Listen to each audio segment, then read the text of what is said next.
Hi, everyone. Welcome. We are so excited to start the webinar. I'm just going to wait a minute or so to let everyone trickle in, but super excited to kick off.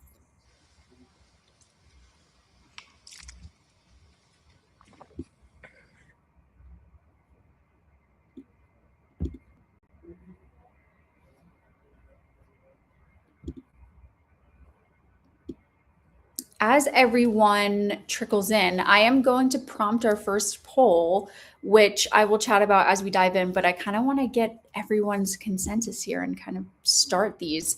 So as we're starting, let me just publish this first poll. Okay. All right. So, welcome everyone. I am so excited to be here kicking off the webinar. I am joined by Soban Nijad. He is the co-founder and COO at Bland. He is going to dive into how to scale inbound calls without increasing headcount. He's also going to chat about the most impactful voice AI use cases and best practices for deployment. But before we get started, as I just mentioned, I would love to start just getting a pulse on the audience here and starting with a few polls to really see where everyone's at. So let's get started with that. I just prompted the first one, so feel free to let us know what you're thinking. The first question, Saban, is what is your biggest concern about voice AI? Accuracy, customer experience, compliance, integration complexity, losing control of conversations. Very curious what you all have to say here. And I just want to mention that we are live here, and Soban would love to answer any questions that you have throughout the webinar. So feel free to leave them either in the chat or in the Q&A function, and he will answer them live for you.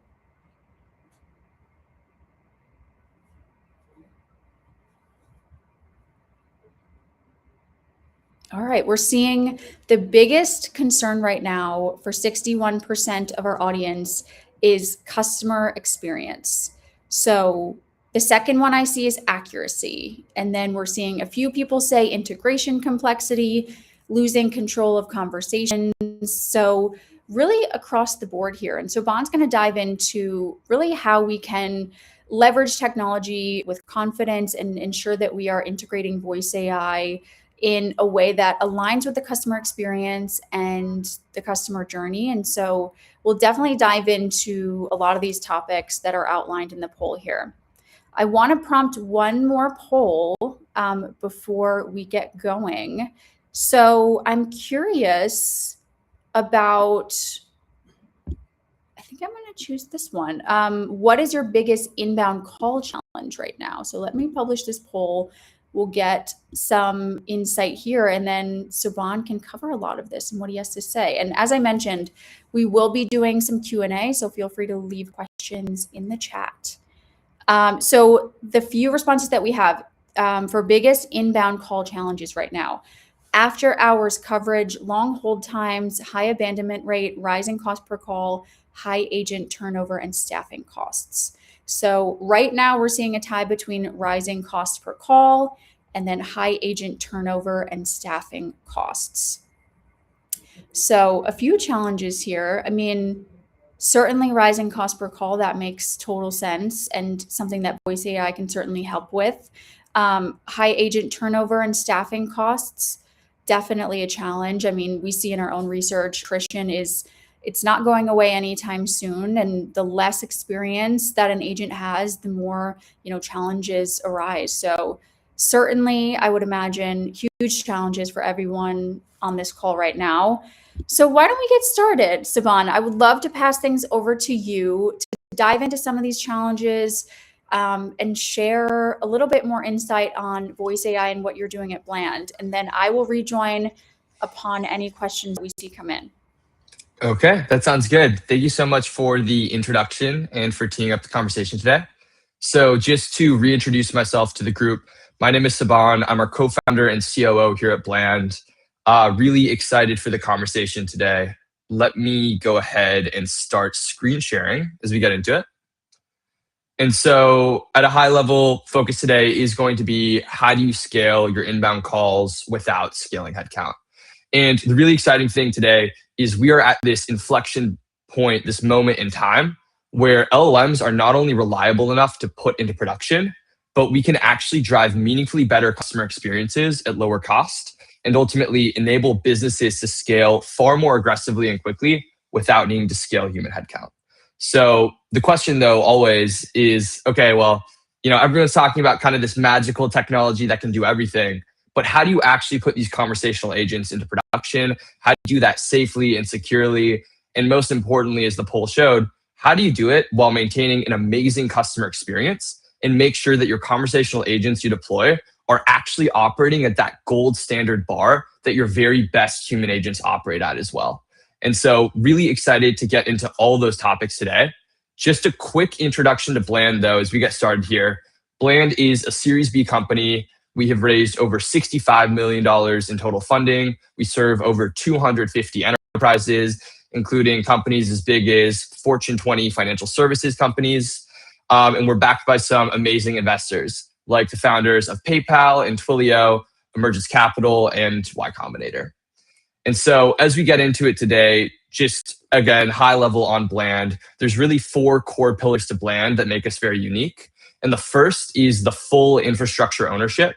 So when you work with Bland, Bland actually owns the entire voice AI from transcription to inference to text to speech.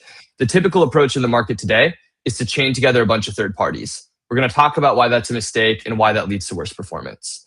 The second piece is having an incredibly robust agent development platform. And when you think about time to value, ability to maintain your agents, and your ability to rapidly expand them, that platform layer is the interface for that. And so building on the best platform obviously is incredibly important for actually getting value from your implementation and being able to expand quickly. The third piece is the enterprise safety and compliance. And the self-hosted infrastructure very much is core to this, but really just going deep on what are the safety and compliance concerns? How do you ameliorate those and make sure that you're actually in a winning position, especially as a highly regulated entity? And then fourthly is the world-class FDE team. And a lot of people have FDEs, but not a lot have FDEs that have actually gone into contact centers and done full kind of end-to-end resolution build-outs. And so that is really what Bland has been doing over the last 3 years. And so that's the expertise our FDE team brings to the table when we work with a large contact center business that wants to automate a significant amount of call volume. Alrighty. And so just at a high level, showing the numbers and the actual impact that amazing inbound call agents, but AI phone agents in general can have is just incredibly important. And so with our existing customer base, we work with one of the largest storage companies in the United States. We've achieved a 65% resolution rate. And so that's 65% of all incoming calls that a human contact center team previously needed to do. So these are not just tier 1 inquiries. These are actually tier 2 inquiries as well that are being fully automated. So we're talking about updates to systems record, physically opening storage lockers, essentially the long tail of different things that your agent needs to be capable of to actually solve any given customer's inbound call. Another customer we've worked with very closely, My Plan Advocate, we've helped them unlock $42 million in incremental revenue by saving each human agent 50 minutes a day, which leads to essentially one additional sale that they can close. So $42 million in added revenue capacity. And then finally, there's Idaho Housing and Finance. And we love their team, especially because, they are a regulated entity. The phone calls are incredibly important and precise. And so what we did essentially was replace their IVR system with an AI phone agent. And we immediately saved them a minute of average handle time on every incoming call. And so that saved minute of routing the person correctly and authenticating them has immediately resulted in close to $1 million of savings a year. And then as we expand to full resolution on the workflows that we'd otherwise transfer for, that ROI only continues to go up. Okay, so pain points with inbound calling. So transitioning from kind of the overview to getting into the details. These are obvious. Everyone knows what the pain points with inbound calling are. In reality, this is kind of one of the worst customer experiences in the world today in a lot of ways. Like as a consumer, the feeling of dialing into an IVR tree, getting briefed by this robotic voice, not being able to explain what I actually need help with, knowing that I'm going to go through this endless cycle of talking to a robot to try and get to the right place, it is just so frustrating. And the impact of this obviously is not only bad for the consumer, it's not only lower CSAT, but also it's bad for your human teams when they're dealing with a constant barrage of simple calls, especially the ones where you kind of need to say the same thing over and over, where it's tedious, it's boring, and ultimately leads to burned out teams. And so when you think about the customer experience within this journey, really what does this all lead to? It's lower CSAT, it's inconsistency of experience, and it's that constant turnover that makes scaling headcount for inbound calls so difficult. And again, when we think about what is it that customers actually want, in theory, it's actually incredibly obvious, right? Customers want to be able to call in and get an instant resolution to their problem. So if they have a question, they want that question answered. If there's an action that they need to take, they want to take that action. And then a level beyond that, which is the elevated experience that we strive for at Bland, is I want to be able to describe the problem I'm having. And maybe I'm describing it wrong, but your agent has the empathy and the nuance and the background context to actually be able to parse what I'm saying, understand the true problem underneath, and then is capable of performing that action. That's what an amazing inbound agent is going to do. The secondary piece is when you think about your website, we invest so much time and effort into the brand of our website and of what we communicate to our customers. And IVRs just don't capture that. But with an AI phone agent, we can actually build a unique personality, a way of speaking and engaging customers that not only aligns better to our brand and business values, but ultimately is just representative of our company as a whole and the customer experience we want to drive. And then that third piece is an obvious benefit to the business is you reach a point where you can continue scaling your business without needing to scale headcount. So your best human agents are the ones that stick around. They only become better and better and better at solving the highest complexity issues. And then the tier 1, tier 2, and sometimes the tier 3, those are areas where your AI phone agent is fully automating those routine workflows start to finish. Okay, so that is the high level. What we're now going to dive into is a demo of the platform. So this is where we really get into the weeds of how do we actually get an agent into production. And in this demo, we're going to focus on 3 core areas. The first area is going to be the agent building. So how do you build a robust agent on the platform? Building, testing, etc. The second piece is related to observability, which is how do we actually know what's happening on our calls with our AI phone agent? And then the third is guardrails, which is how do we protect this agent when it goes into production? How do we as a regulated entity make sure that our agent isn't hallucinating, saying or doing the wrong thing, or susceptible to red teaming where someone convinces it to say or do the wrong thing? So that's what we're going to dive into now. So let's go ahead and screen share. I'm going to stop.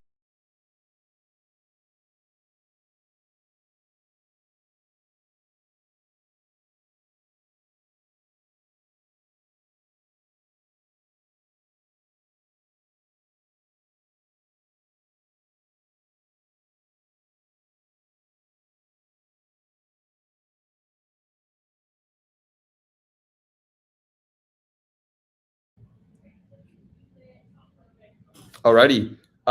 Very sorry about that, everyone. Have been having issues with Google all week, randomly closing the tab. So excited to be back here. Let me go ahead and start screen sharing for the actual demo.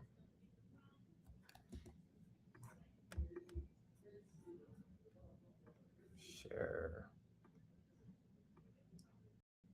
Okay. So welcome to Conversational Pathways. This is Bland's agent builder, essentially, where you build your conversational agents. And what we're essentially going to do is a very quick tour. So this is not going to be extensive of everything, but this is going to be kind of an entry point to the platform. So as you look at this, it might look like an IVR tree to you. And I hope it doesn't, but if it does, it's actually the thing I want to immediately address.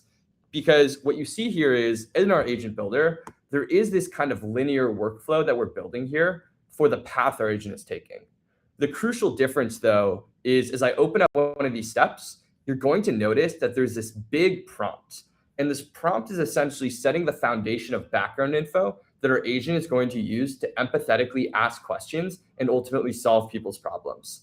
So just taking a step back in this builder, what we have here are our nodes, and nodes are phases of conversation, and they're connected by edges. And edges are signposts for the LLM. So the LLM looks at the signpost to figure out, is this the right place to go to, and when do I go to it? And so with Pathways specifically, our goal is not to build nodes that just are one step of conversation, kind of like an IVR, but to build nodes that are phases. So we break our conversation up into phases of conversation, into subparts, and then we build and craft unique background info and context so that it's almost like our agent has very specific reference for that stage of the conversation. And so you can see here is on this node, we're actually, collecting and confirming a rental record number. And so you can see that there's this prompt here that's actually building the personality and the background info of what we need to achieve at this step. But then the LLM is executing in an empathetic and natural way. So it's not like it's scripted. It has full ability to navigate a human conversation, but it has very clear guidelines as well for how to behave. Outside of the initial prompt, we also have two more important pieces. We've got our loop condition, and the loop condition is the conditional logic that tells the agent when it can or can't move on from this step. So the agent knows, oh, I need to do X or Y before I can then do this next thing to help this person. And the third piece we have here are variable extractions in real time. So we can actually extract out any info the person gives us in real time, and that enables us to then do real-time API requests and to then take actions that resolve people's problems live on the call. So this is the core of the actual, building of an agent. Let's go into our test mode now. And so when I hit test, I'm going to start chatting with my agent. I can say, sure, give me a moment. And so as I'm chatting with my agent here, what I can actually see are the logs for whether my unit tests are passing, but also for whether my loop condition was achieved and what variables we might have extracted here. And so what's very cool about this view is essentially every bland agent has total and complete observability and traceability.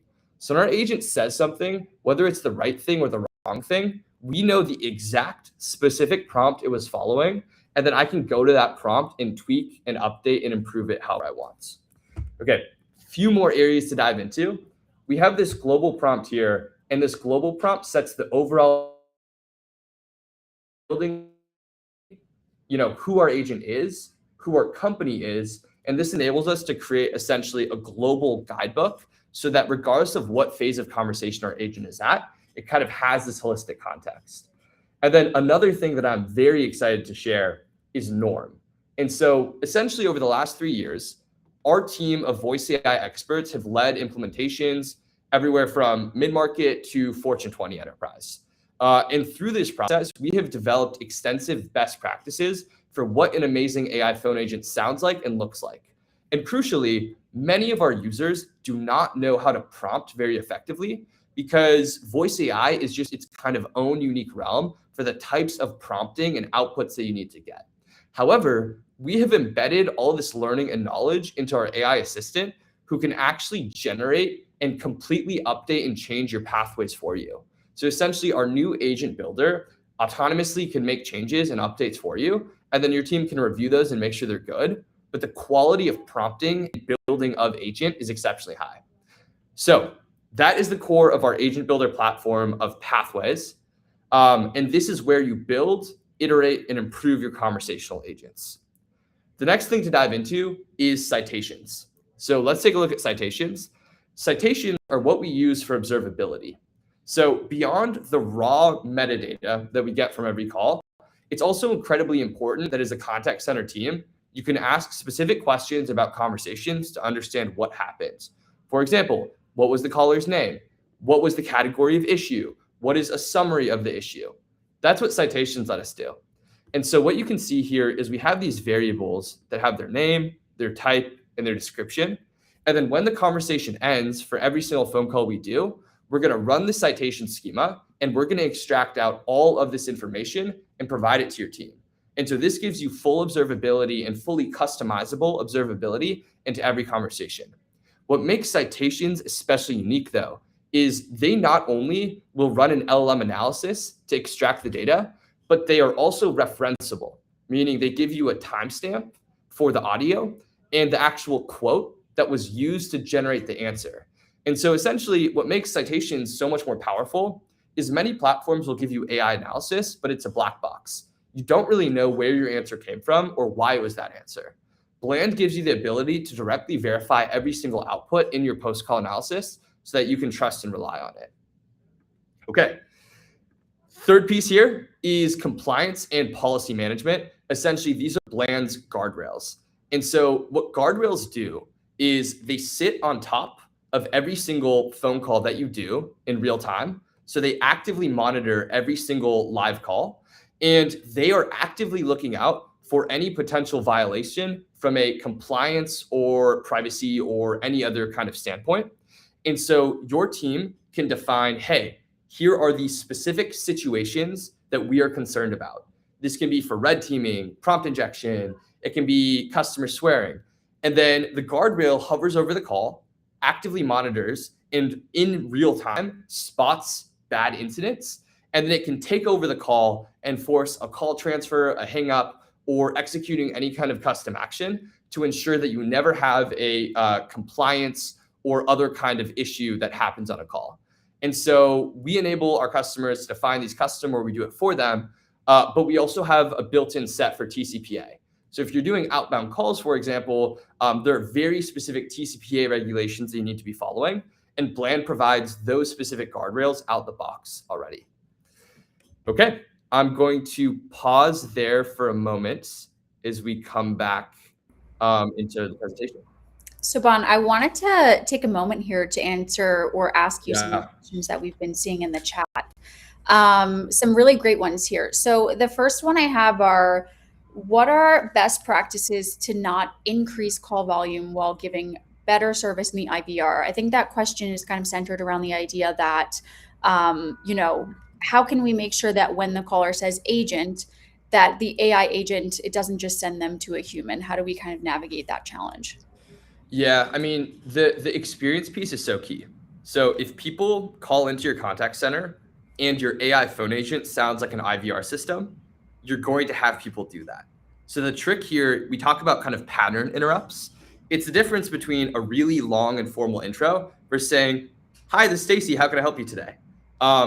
And not to mean that you don't have to do the disclosures, you obviously do, but to the level that you paint an incredibly human feeling experience right from the start and make the person feel like they're actually speaking with a human being, that's how you get them to engage with your conversational agent. And so the nuance there is, to do that, you need to not only build kind of the right procedural capabilities so that your agent is accurate and can take actions, but you also need to very much be thinking about the actual conversational look and feel of your agent. It's specific as, what does the best intro look like for our business?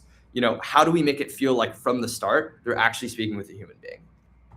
Yeah, I love that. I mean, I think, like you said, and like everyone mentioned in the poll earlier, that the experience is the most important part, and Absolutely. giving customers a seamless access to that is so important.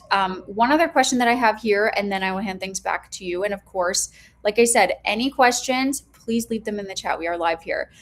So at a high level, can you outline how Bland partners with clients to identify use cases for voice AI with the best outcomes? Yeah, absolutely.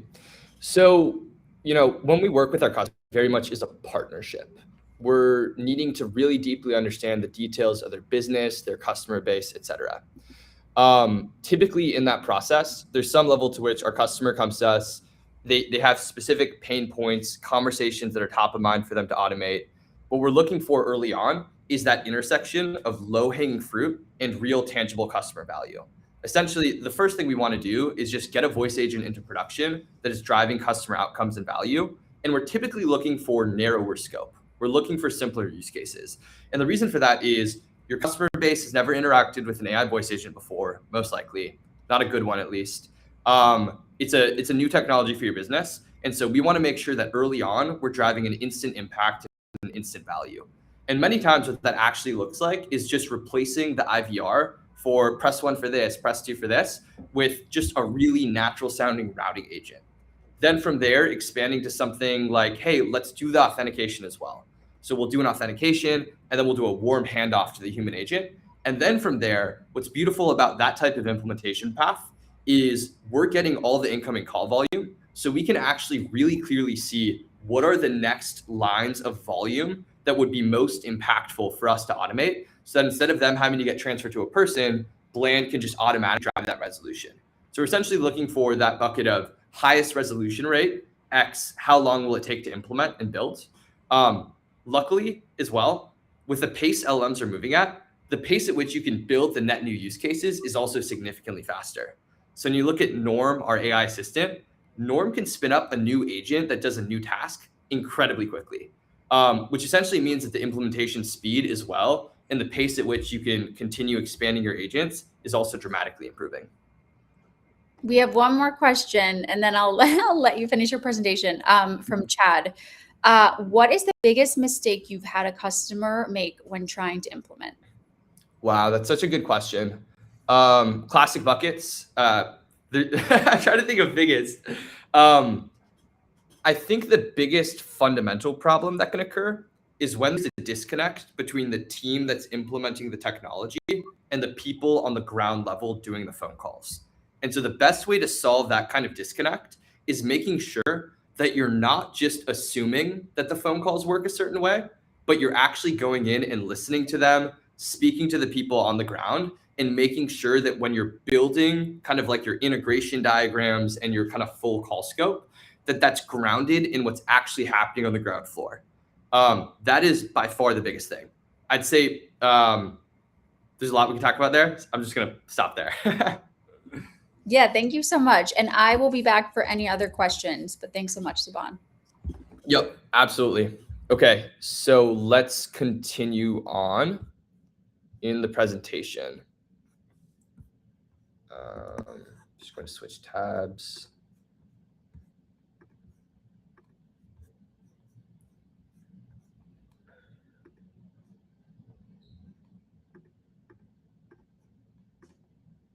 Okay.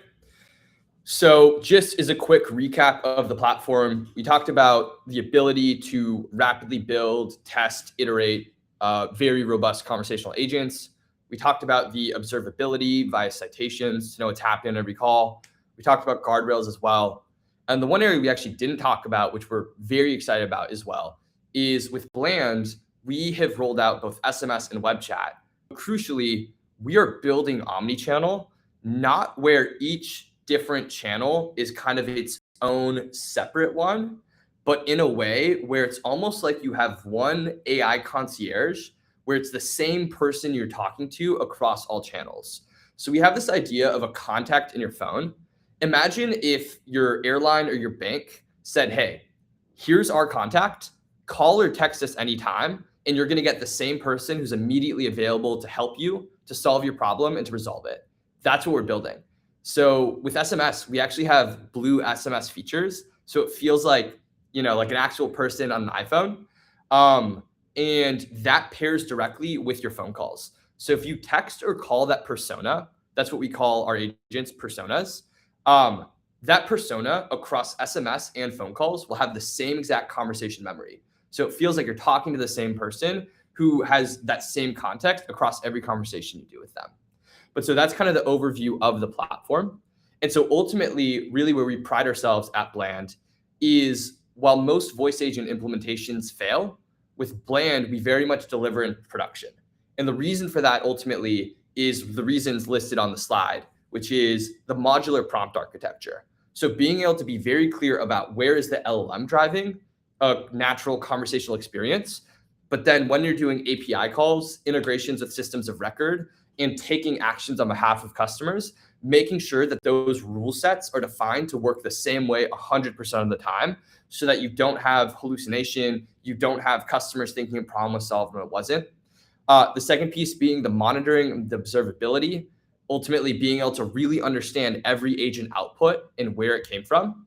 The ability to run simulations, to actually be able to test, hey, did I just fix this issue as a one-off or did I holistically fix it in the situation? And then ultimately where we're headed to, which is self-improving agents.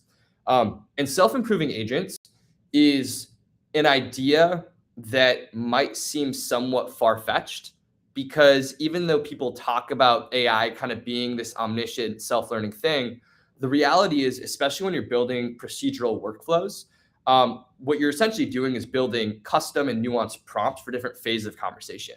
But essentially what we're entering over the next 12 months and even in the next 3 months is we are rapidly building the technology so that a team that isn't voice AI experts can actually really quickly build their conversational agents, build their testing framework, get it into production, and iterate incredibly rapidly. So going from kind of the early stages of this technology just existing to now mass market adoption and ultimately the ability to just make the most of this technology incredibly quickly. Another area, though, that's actually important to dive into is while the platform level and building the agents is obviously core to value creation, there's other piece as well, which is security considerations. And this is something that people obviously is top of mind, but sometimes don't have the kind of the nuanced framework to think through. And so coming back to Bland being self-hosted, Bland being self-hosted is a strategy, means that Bland owns all the models that it runs. So Bland doesn't rely on a third party API. And the reason we don't rely on third-party APIs is if a third-party API has downtime or gets hit with too many requests and then all of a sudden starts spiking latency, we don't have that problem.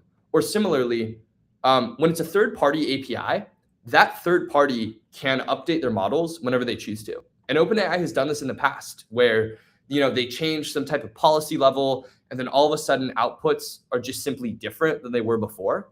So all of a sudden you start to recognize there are all these risks with being reliant on third-party companies as your underlying infrastructure. And so that is why Bland is self-hosted. And so our CIO, his name is Juan. He's been the CIO of multiple public companies, including Twilio, Rackspace, Informatica.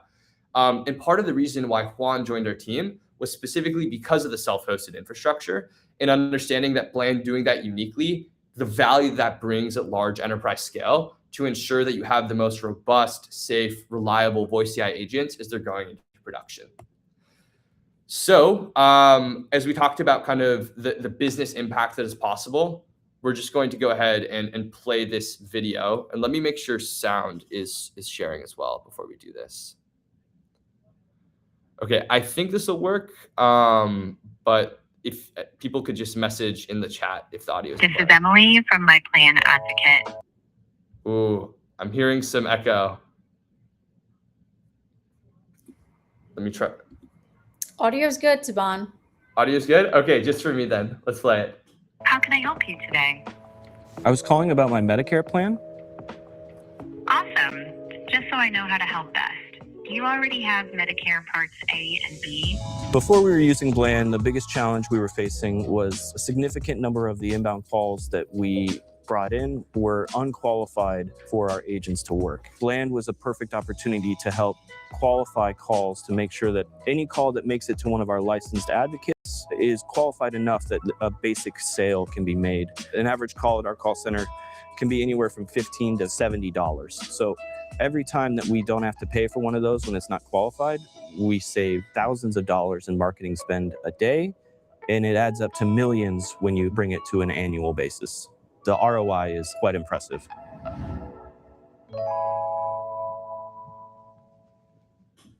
Alrighty.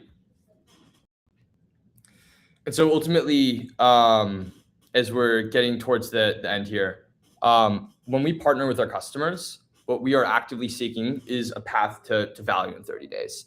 And so what that looks like is scoping quickly, getting into the details, really getting in the weeds of what the contact center workflow looks like, really understanding that customer journey, and also the integration map that we need to build. From there, it's building the agent and testing it internally.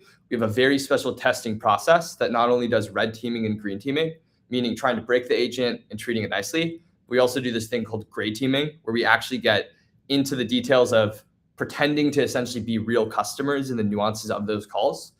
And then finally, it's the go live and iteration phase. But so ultimately the goal being value achieved in 30 days, and then rapidly iterating to add significantly more value with even more resolution on higher complexity tasks as we expand over time.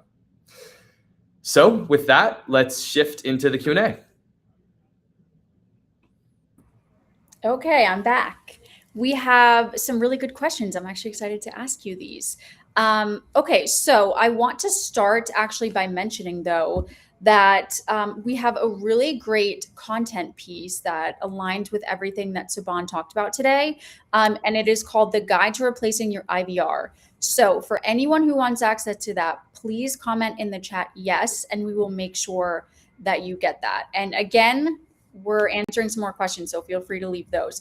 But let me start with this first question that I think is really good. So the commenter mentioned that there are nuances between voice, SMS, email, and chat for sure. So can you describe a little bit about how to tune the channel or the persona based on each of these unique channels? Yeah, that's actually a fantastic question. So backing up in terms of like, what are the actual differences between what a great conversation looks like across those different channels? With phone calls, you need to be much more direct and to the points. In a chat interaction, it's okay to kind of give people a big blob of information, because in chat, people can kind of just like read that information, scan for what matters. But in a phone call, if you feel like that agent is just talking and talking and talking, and you can't get to the next thing you want to get to, it's incredibly frustrating. So how direct and to the point you can be is incredibly important on our phone calls. And we have different prompting for that. The good thing, though, is what you can do with Bland, for example, is essentially build the same procedural workflow. So describing the same procedural workflow for how you get a resolution. But then we can just kind of tweak the high-level prompting that describes how to engage the person and speak to them.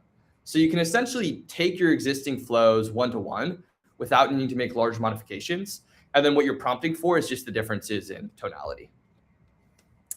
So we have another question here. This one was specific to something that you mentioned earlier.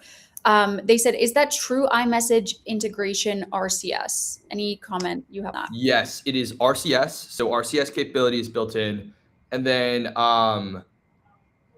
true iMessage, it's a nuance. I want to give the exact nuanced answer.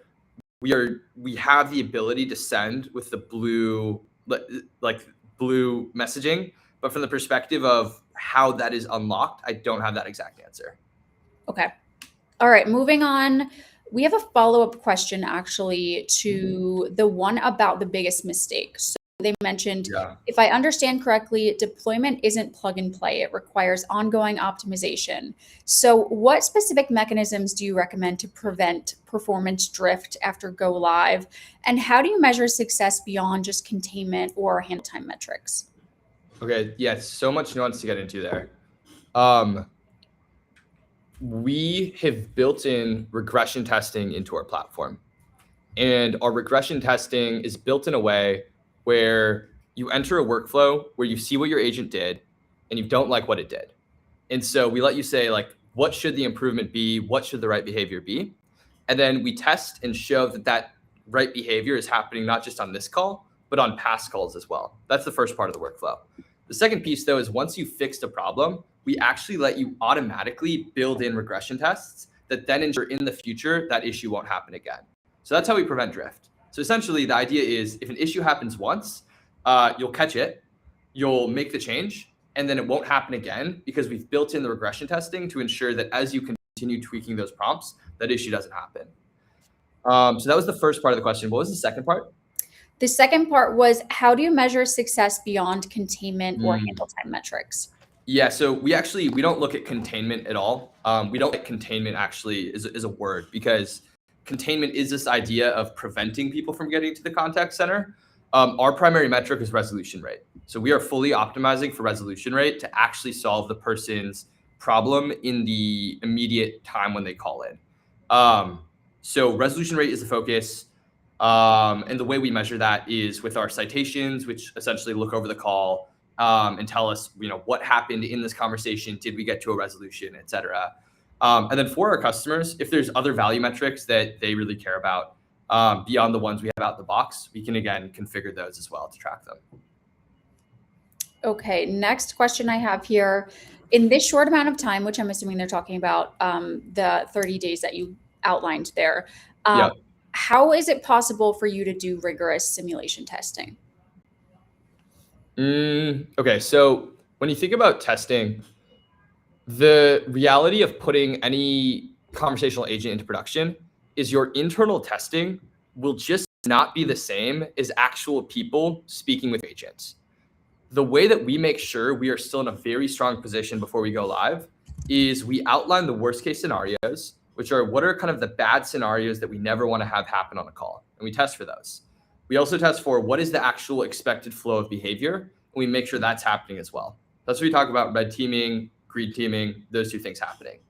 The third piece we do, though, and this is actually the majority of our testing, is when you think about a real customer conversation, real customers will interrupt. They'll pause in thought. They introduce ambiguity unintentionally.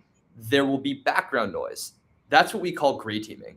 So the majority of our actual testing focus is with the gray teaming, which enables us to like really test for what the most close to customer experience looks like.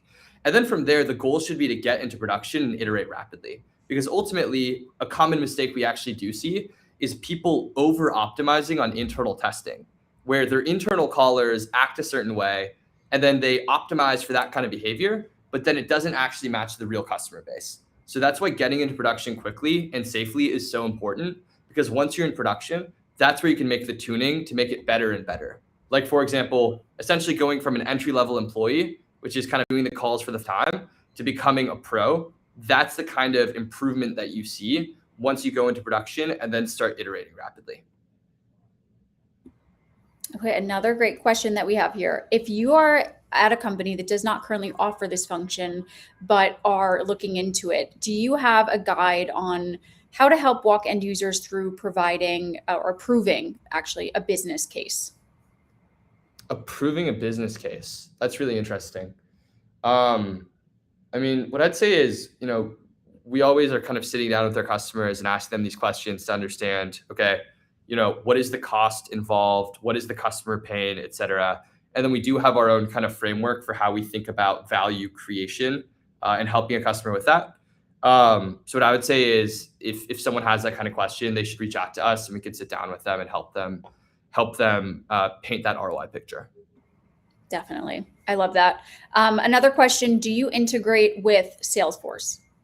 Yeah, so we have out-the-box integrations with Salesforce, HubSpot, other major CRMs. And then for any system that we don't have an immediate kind of out-the-box plug-and-play integration with, we have full configurability to integrate with any kind of publicly accessible API. So any API, as long as the API exists, we can build a custom integration directly to it. Great. Okay, so you mentioned security and compliance a little bit in your presentation. This person mentioned that it's a big concern for their company because they deal with sensitive customer information. How do you protect sensitive data? Yeah, so self-hosted as a strategy means that fundamentally, when you think about the underlying voice AI agent, the underlying voice AI has a transcription engine, LLM, text-to-speech. All three of those components are housed within our own infrastructure. So by default, all the data coming into Bland is protected and stored by Bland and is not going to third parties. The alternative is to work with a company that is wrapping on top of other third-party APIs. So just kind of by default, the security posture is incredibly strong.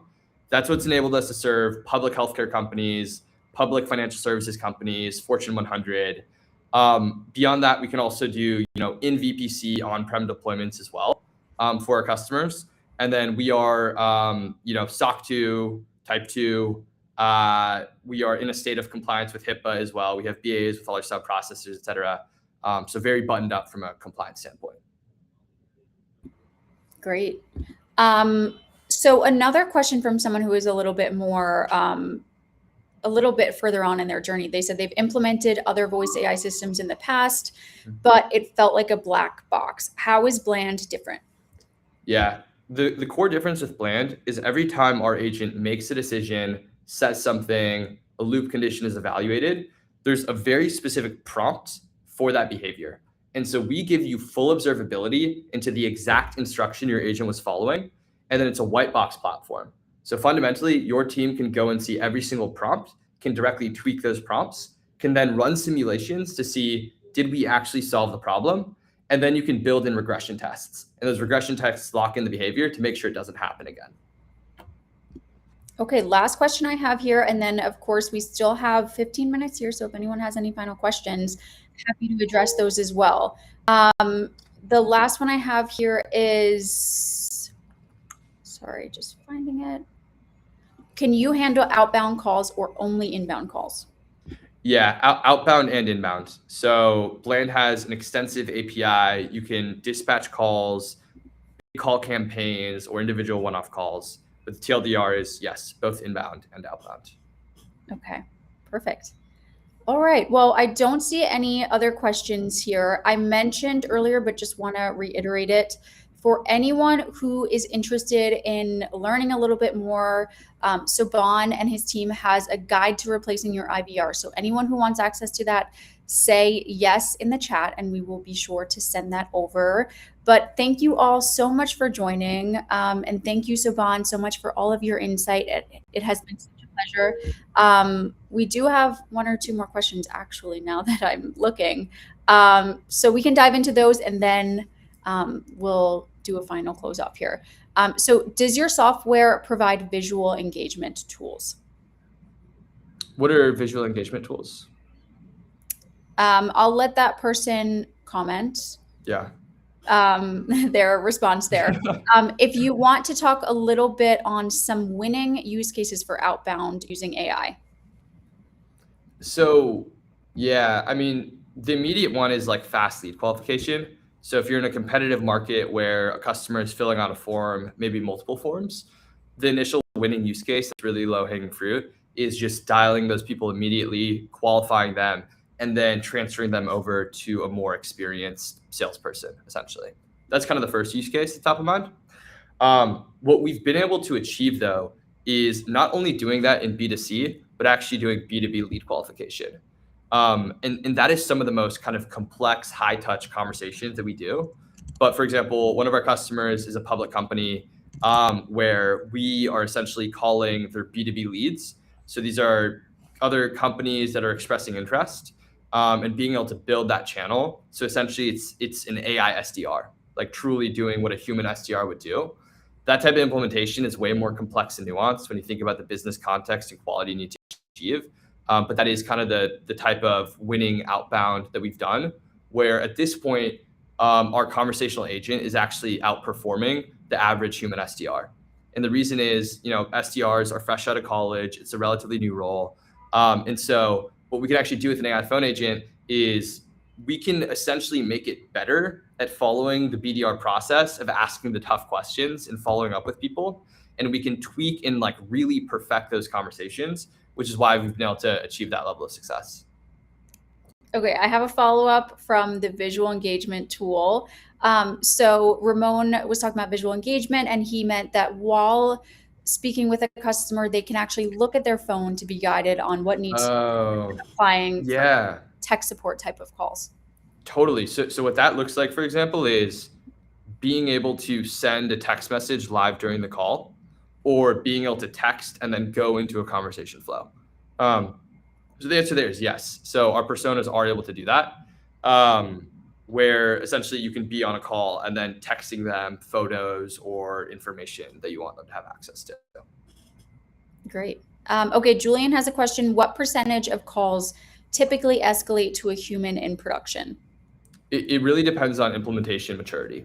So early on, what you're typically looking at is the very first thing you put live might just be routing people and authenticating them, in which case you're not going to have any resolution, but you will have a 1 minute reduction in average handle time. And that 1 minute average reduction, or that 1 minute reduction in average handle time is going to be very tangible for your contact center. It's going to immediately, for larger contact centers, be over $1 million in savings a year. From there, you then start doing the higher value workflows. So for many of our customers, there might be one workflow that 30% of people call in about. So that's the next thing that we build. So then we have a 30% resolution rate. For our most kind of mature implementations, we've reached 65 to 70% resolution rates, and we're continuing to expand those. The way we do that is by continuing to add to the knowledge base and then continuing to add to the procedures our conversational agent is capable of handling. For most contact centers then, there's about 25% of conversations which are so high touch and custom that procedural rules and logic just don't apply. Those are essentially the exceptions. And so that's where we start to see kind of the limit of AI resolution, is when we start reaching into the, totally custom situation where you simply kind of can't build a procedural set of rules and guidelines, where you really need a human in the business to solve that problem. Well, thank you so much, Saban. I think that is all the questions. We had a ton of people reaching out. So anyone who has any further questions, feel free to reach out to the Bland team, and they will certainly give you more information. And as I mentioned, we will share that guide with you all. Thank you so much, Saban, for joining us. I so appreciate you joining the webinar today. It was so awesome to speak with you again. Awesome. Thanks for joining, everyone.